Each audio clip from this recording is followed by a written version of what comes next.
Hey everybody, welcome to the Future Podcast. I'm your host Sean Donlan, and I'm here today with a very special guest, Jill Sinclair. How are you? I'm doing well. How are you doing? Yeah, really, really good. Thanks for Good. taking the time to come on today. Well, thanks for having me. This is very exciting knowing that we both have a love for cars in common. Yeah, brilliant. So you were just before we hopped on the podcast here, we were discussing your in a previous career you were known as, was it Realtor. Hot Rod Realtor? Yeah, that's a good one. Yeah, hot rod What, realtor. what cars did you say you had again? So I had 69 Corvette, 63 Corvette, 77 Corvette. Like it kept on, like we'd get cars and then we'd sell cars. And I had 37 blown Chevy. Oh, cool. And I was very much a part of the car community. And I even had a podcast, or not a podcast, but a video vlog called Hot Rods and Cool Garages. And Really? I would interview Cool. all of the, Chuck Barris. Is it Chuck Yeah.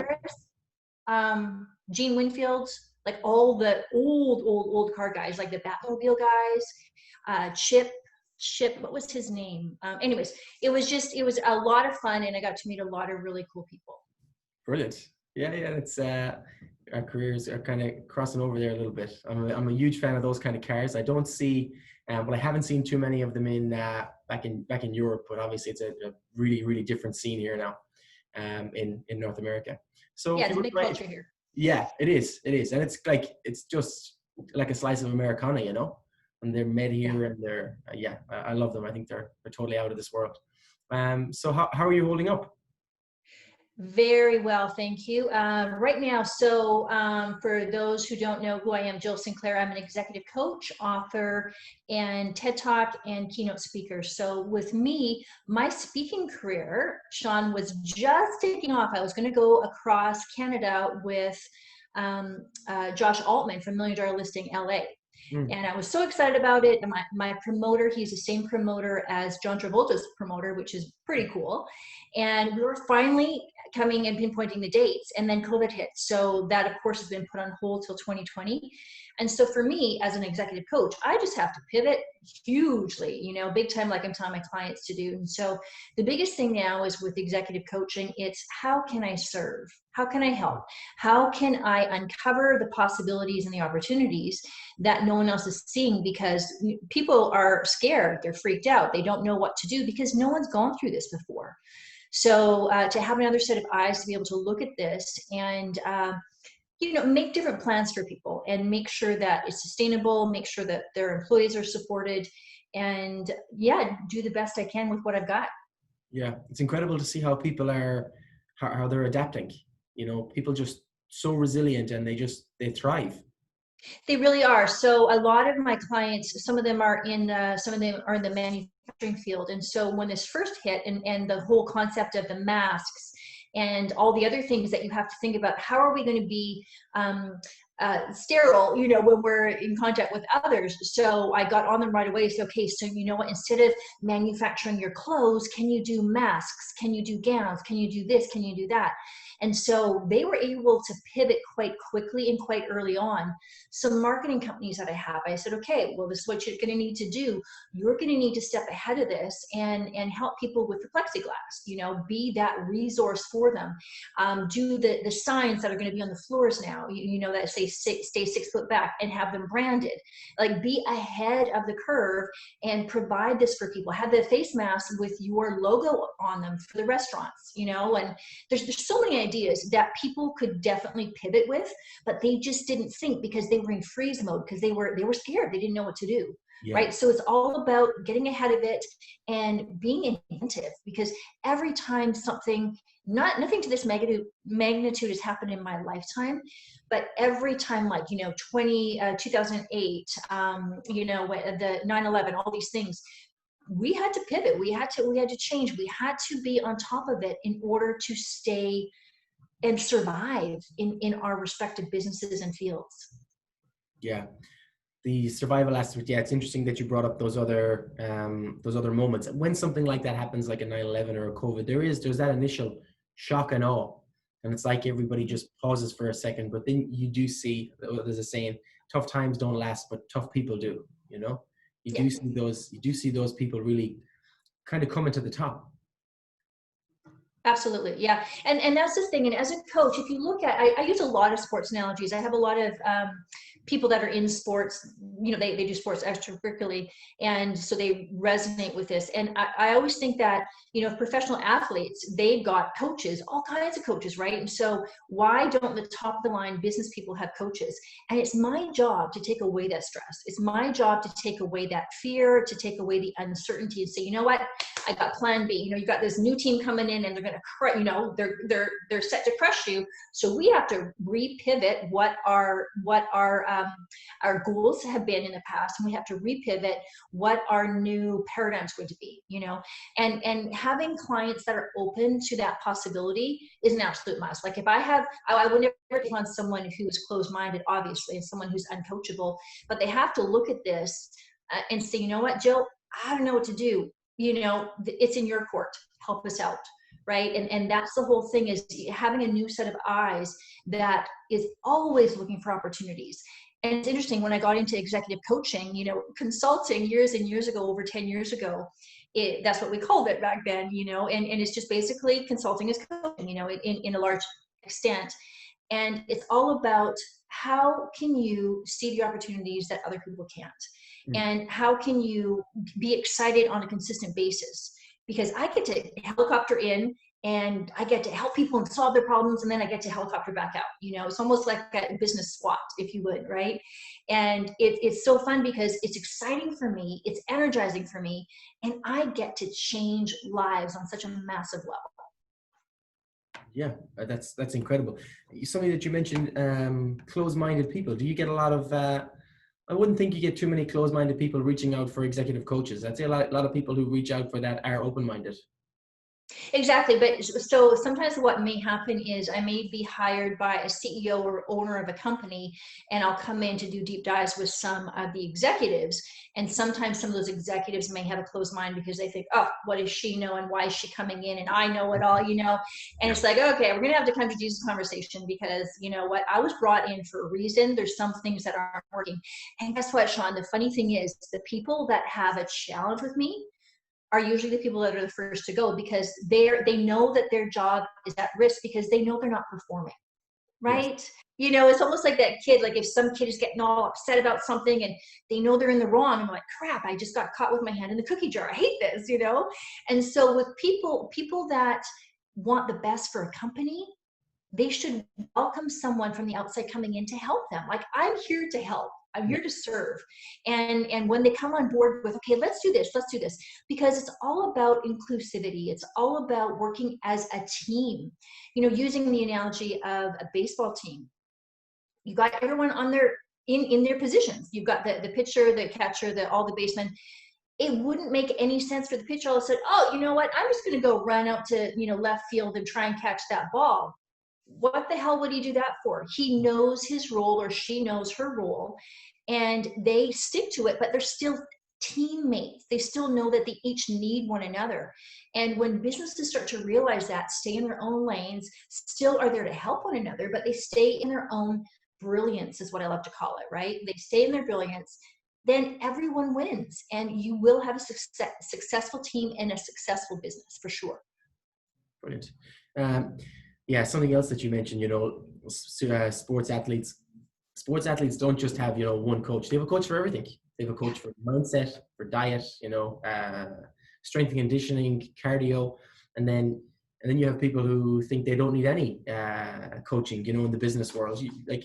I couldn't believe in coaching more. I think mentorship, finding people that, can take a step back, like you said, almost like SWAT in and SWAT out.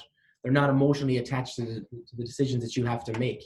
So I'm a huge proponent of that. I think it's the most successful people that we know. They all have coaches. They all have mentors. Absolutely. And like I said, the people that poo-poo it or push it away, they're usually the ones that need it the most. But they, if someone feels like they know it all or they don't need it,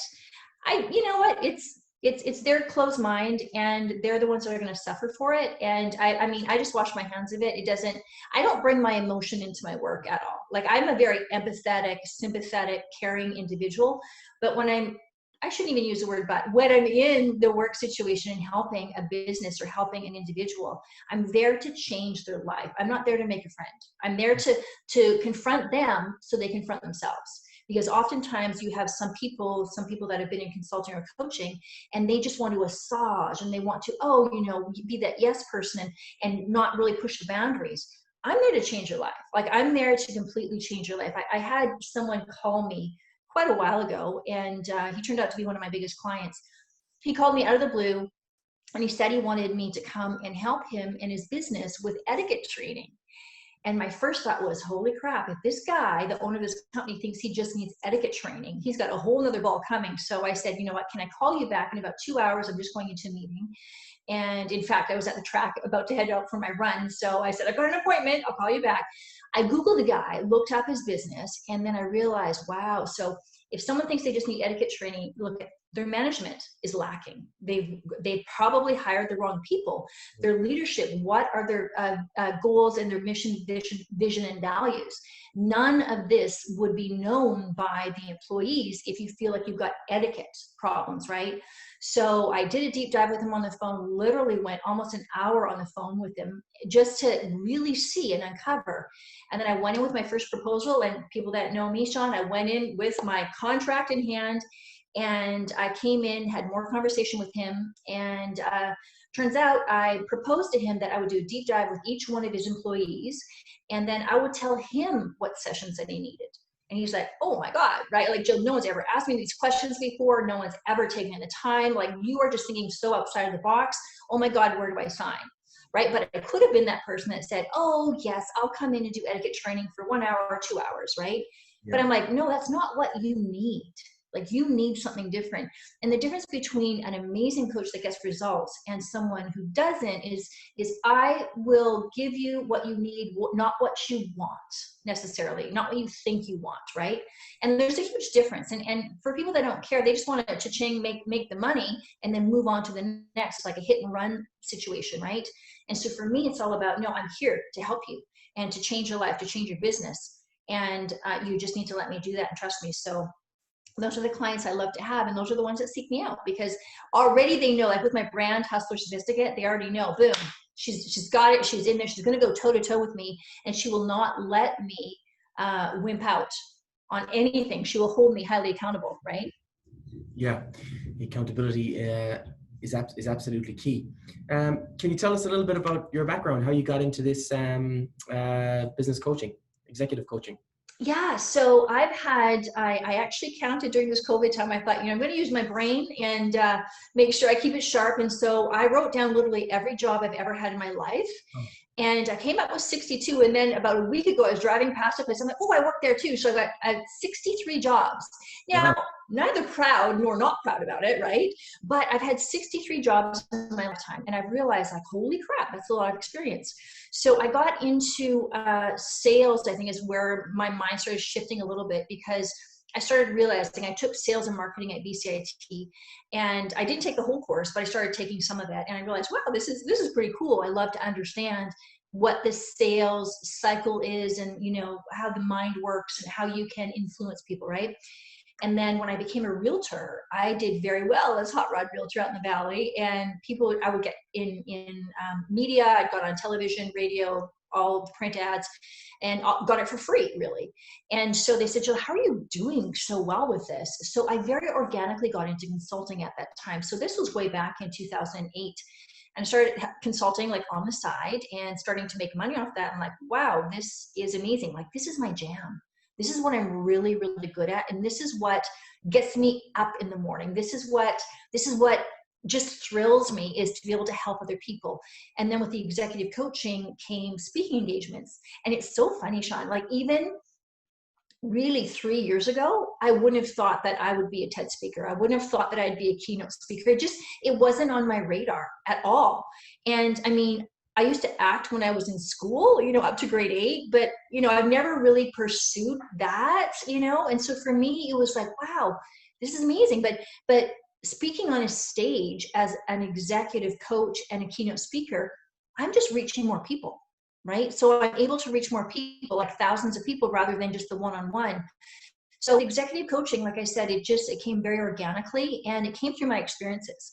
People were seeing, and you know how, the principles of influence, you look at someone who, like if someone has a Google review, oh, you're an amazing salesperson with McLaren. You're the number one. Congratulations on that, by the way. Being number one in Canada, that's huge. That's huge. Give yourself a hand. But with that, people look at that and go, wow, he's got this level that he's reached. I want to work with him. I want to buy a car from him, right? So the same thing with me is the more people that I got in front of, the more people realize that, wow, you know what, she is really good at what she does. And so I got on more stages, I got in touch with more people in the executive world. And I mean, this is my jam for life. This is what I'm made for. This is what I'll be doing is everything in the executive coaching world, everything in the keynote speaking. And it's an amazing gift to be able to have this and to be able to recognize it, that it is what I need to be doing for my life. Brilliant. Yeah. I love it. Like, what are the main things you look for in a mentee, or what would be your first approach to helping somebody change their trajectory or their company? Is it a full holistic approach, or how do you approach it yourself? Well, that's interesting because speaking with someone the other day about the word holistic, and some people, like when I first hear that word, I think of crochet for some reason, and bees and incense. And so for me, that word has never really resonated, but I understand what you're saying. So for me, I'll come into an executive and I'll be like, okay, you know what, basically your soul is mine. Your soul is mine for this period of time, because I need to know you personally. I need to know what your personal challenges are. And initially, you're going to be typically a little bit guarded on that, but yeah. So first of all, it's going to be their business, right? A deep dive into all their business. What are the biggest challenges that they see? What are their goals? All that kind of stuff. And then their personal life, their financial life, and their spiritual, or, the other side of it, right? If they don't necessarily, everyone's got something spiritual or religious or something like that, right? So I look at all those 4 components and look at where some of the commonalities are and look at where some of the holes are. And then I look to build that because we are such complex individuals that if I don't understand what's happening at home, like if you've got a really crappy partnership at home, it will spill into your work life. Like dollars to donuts. I don't know if you've ever heard that saying. No. Someone told me on that the other day, what does dollars to donuts? I'm like, I don't know what that means. I like the sound of it. Yes. But yeah, so if I don't know what's happening in the rest of your life, I'm not going to be able to help you if you're hiding these things from me. So for me, all my clients, most of them are confidential. That I sign a confidentiality agreement, they do as well. And I come in and I want to strip them bare because I need to know how to help them, and there's a huge humility that needs to happen on both of our sides to be able to come in and, you know what, it's the quality of the questions that I'm asking to get the quality of answers. So someone says, Jill, do you have an intake form? I'm like, no. Oh my God, I do not have an intake form. That is, like, I'm not a robot and I don't work with robots. Like an intake form to me is I just don't believe in that. Like, it's just, everyone is so different. And while some of my questions may be similar, like I'll just go a completely different way as to one of the answers that my clients gives me, right? So the whole thing is, if I don't understand you, how do I know how to help you? And this is like anybody's client. If you don't understand your clients, how the hell do you know how to help them? If you don't understand their hot buttons and what's important to them, how do you know how to help them? Right? So for me, like it's absolutely mandatory. Like I got to know everything. And then we start to build from that, right? And then just look at, okay, so maybe I need to bring in someone who is more of the health and wellness aspect of it to work with that side of their lives. Maybe I need to bring someone in that is more, as well as me, but has maybe some more spiritual teachings and whatnot, right? But again, it's case by case with my clients, and it's just determining that from the very beginning. And caring enough to ask those questions, right? Yeah, I like that approach. Sometimes when you get those forms, or you feel like you're in a doctor's clinic or something. It's a little bit sterile. And yeah. That approach where it's definitely more personable. You said you started in 2008. Approximately, yeah. So I was a realtor from 2007 to about, I think, 2012. So I was doing both because I was doing some traveling as well. So about 2008, yeah. Okay. What has been the biggest changes you've seen over the last, 10 to 12 years? Well, it's interesting now with COVID because everything is Zoom and everything is, Skype or phone calls. And the biggest thing for me was with my real estate background, I worked with a lot of real estate brokers and owners when I first got into the coaching aspect, right? Because that's my background, and predominantly. And so my biggest thing was I was belly to belly, eye to eye is what I would say. Because I'm here to call you out on your bullshit and your excuses, right? Whereas in the real estate world, I don't know if you're aware of this, most of the coaching is done on the phone, like on the phone. So they've got if you talk to a lot of the high profile real estate agents in the Vancouver market, usually you're going to find who have coaches. Usually maybe 2 out of the 10 of them or 3 out of the 10 of them, their coaches are either based back in Toronto for whatever reason, or they're down in the States. And so I'm like, what is up with that? Like, you know what, like, how do you help someone and really deep dive into them when you don't understand their market? Like, how can someone down in San Diego completely understand the market here? Well, yeah, you can read up on it, but if you've got 10 clients, are you really in the know for your clients that are here? You know what I'm saying? Right. So me, that's how I differentiated myself, with saying, you know what, I'm going to come in front of you belly to belly, eye to eye. So I can call you out on your bullshit. And also I understand the market. I understand what's happening. And now I'm like, okay, going to back this bus up a second and say, well, now I'm going to Skype you, because now I can see your face. I can see if you're fidgeting. I can see if you're trying to, multitask, all that stuff. So this helps tremendously, of course. But for me, it's changing in that people in the Western Canadian market are looking more for people that are more local, that understand their challenges and go. I mean, Tony Robbins, God bless him, like, he's going to be people's, life coaches for even after he passes, right? And he's someone that is online. He's always been an online person, right, with his courses and whatnot. But people more and more are looking, you know what, how about someone local that understands my business, that understands me? Yeah. And I love that, because again, I'm local. I'm from the Vancouver market, right? So for me, it's like, looking close to home as someone who understands your problems, your challenges, understands the market, understands the demographics here, understands what's happening, and where the flows are going, right?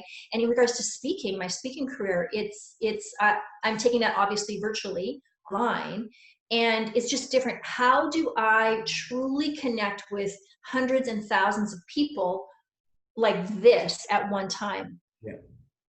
It's not the same as on the stage. It's just not, and you can't pretend it is. Like, I feel like I need to be some sort of, I don't know, what is that, a hologram, right, in someone's room. Like, if I could invent that, that would be awesome, to be a hologram in someone's living room, right?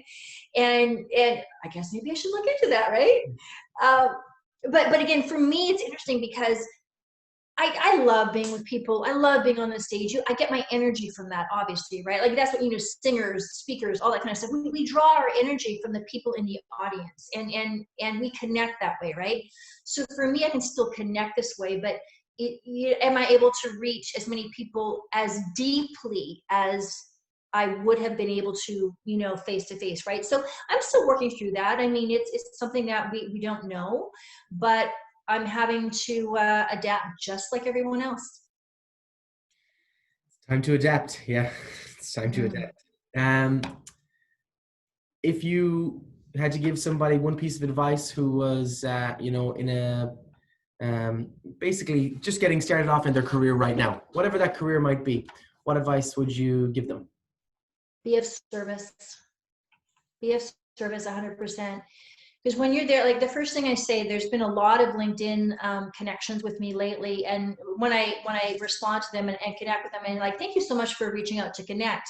How can I be of service to you is literally what I say, because I don't know what that means to them, because I don't know what their situation is, even though, I always go on their profiles to check them out to see if it's someone that I want to connect with. But even if they're like the CEO of whatever bank or this company or whatever it is, I still don't know what their challenges are. So I can't assume, oh, hey, let me help you with this. I just say, in all honesty and humility, how can I be of service to you? Yeah. They might just want to jump on a call and just say, hey, you know what, can I run this past you? So I open the door to that. And you know what? People say, well, Jill, why would you do that? What if you get inundated? I say, you know what? I'll never get inundated, because people don't take advantage of other people like that, like in a good way is what I'm saying, right? Like it's so funny because I feel like if someone said that to me that was in a position that I would look at as a mentor, I'd be like, oh my gosh, how can you be of service? And I would think about, you know what, you've just asked me, so I'm going to ask you back, right? So it's just interesting that humans don't really, they're not really open to someone else necessarily, helping them. They're like, oh, what's what's in it for her, kind of thing, right? Or they cast judgment on that oftentimes, right? But for me, it's all about being of service. So if you're looking to get into a new career, how can you help someone? Say you want to get into sales, or say you want to get into medicine, or whatever it is.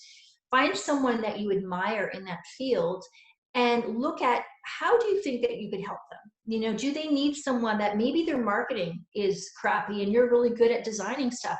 Send them a couple of graphics their way, if you're in that. Like, send them something for free to say, you know what, I want to value your time. I don't expect anything from you. I want to help you. And guess what? Again, dollars to donuts, someone's going to want to help you, And it's interesting because for me, I'm doing something really big, and super excited that I'm on this call with you or this podcast with you, because I can share it. It's called Head Start with Jill. Okay. And what it is, it's a contest for people in BC ages 19 to 25. And what they'll do is they will submit up to 2-minute video of why we should select them. And what they're going to win is years business coaching with me, a mentor in whatever field that they're in. So if they're medical, law, whatever that is, a mentor, 1 year of a condo lease, 1 year of a car, etiquette coach, wardrobe, and the list goes on and on. Now, wow. Can you tell me something? Is this something that you would like? Me? Yeah, I don't fit the age category, but it's pretty good. I know, but what I'm saying is like, oh my God, no one's doing this. And so for me, I spoke at UBC back in February, and the youth that were there, they were just so hungry and they wanted to be supported, but they also wanted to be called out in their bullshit. And I was like, oh my God, I need to do something. And so I started putting this thing together. And the reason I'm bringing this up about being of service, when I spoke at UBC, there was 2 of the people that were organized this in the marketing. One of them had just graduated. One of them has 1 more year. And they said, oh my God, Jill, your talk to us was so impactful. You've changed my life. How can we be of service to you? I mean, they didn't use those terms, be of service, but after we talked, they're like, Jill, whatever you're doing, I want to be a part of, is what they said, right? So we started talking, and guess what? They're a part of my team now, and they're helping with this Head Start with Jill. And we're going to launch this officially. We're going to tease it in the summer, and then we're going to launch it in September, and then the winner will be announced in December. And what's going to happen is we're going to choose the top 10, and then they'll come before a panel, and then the panel of business owners, and then we will decide the top 3. So I am so excited about this. And this is also about the concept of pivoting. I'm pivoting my world because I was going to be going to UBC and speaking to all the different school departments, like the marketing, the medical, all these things, right? The business schools and SFU and Trinity. But now we don't know if students are actually going to be in class. So I'm going to have to bring a welcome speech virtually. Right. So we're working on what does that look like, and how can we make it exciting for the students, and how can we get their buy-in to want to watch it. So I'm very excited about this, because whether I'm going to be in person or virtual, I'm going to be able to share this opportunity. And some of the youth that I shared with already, they're like, oh my God, I cannot wait. Jill, are you kidding me? The only requirement is the age, and that we send in a video. I'm like, that's the only requirement. But it's not open just to students, because I wasn't a student until, and I never even graduated college, but I wasn't a student until I was in my mid-20s. So I want this to be open to everyone between the ages of 19 and 25 to say, you know what, especially during this time, Sean, like, it's so important for us to support our young people. to give them hope, to give them light, and to give them the support and the kick in the pants that they need, to move to the next level of their lives. So Head Start, that's exactly what we're giving them, is a head start in life. Brilliant. I love it. I think that today's society, people are too, participation trophies. It's like you said, these people are crying out for, like you said, a kick in the butt, and they're crying out for that direction, and they want to succeed. And they're being told everywhere they go that they're fine the way they are. Nobody is fine the way they are. Everybody needs to strive for something better, So to do that, I think that's incredible. I'm really excited for it. That's brilliant. I love it. 100%. Well, you know what? Maybe we'll do a sidebar. I'll talk to you about this. Maybe you want to be one of the judges. Yeah, I'll be one of the judges. No problem. Absolutely. That would be awesome. That would be awesome. And again, like the whole thing is, and I'm coming like as an executive coach, and I'm literally saying, how can I serve? And I want to serve humanity, right? So when I'm coming at life like that, life is just going to support me back. It's just a love situation here. And the more you help others, the more, you help yourself really. And so I'm very excited about the opportunities that are going to continue to come in. Brilliant. We run out of time. It was a quick 30 minutes. Can I ask you, where should people look for you online? JillSinclair.com. Brilliant. JillSinclair.com. Jill, thank you so much. Thank you. Appreciate it. Looking forward to being a judge on this panel. Yeah, well, we're going to have to sidebar and talk a little bit more about that in depth. All right. Yeah. Okay. Thanks. Bye-bye. Take care.